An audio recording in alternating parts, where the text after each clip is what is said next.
বাড়ির সদস্যদের মধ্যে এসি চালানো, রিমোট কাজ না করা এবং জানালা খোলা রাখা নিয়ে ছোটখাটো ঝগড়া ও খুনসুটি চলতে থাকে।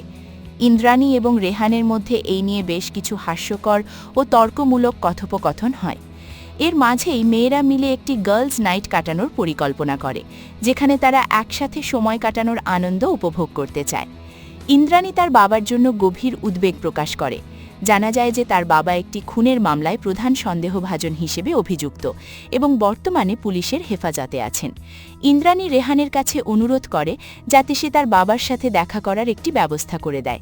রেহান প্রোটোকল মেনে তাকে সাহায্য করার আশ্বাস দেয়।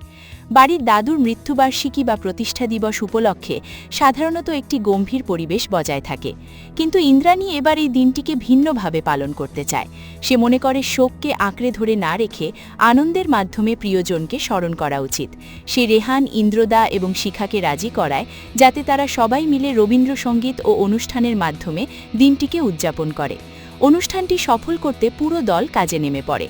ইন্দ্রদা কাঁচি, চ্যাট পেপার এবং সাজসজ্জার সরঞ্জাম নিয়ে আসে, আর রেহানকে দায়িত্ব দেওয়া হয় ফুলের মালা এবং রঙের ব্যবস্থা করার।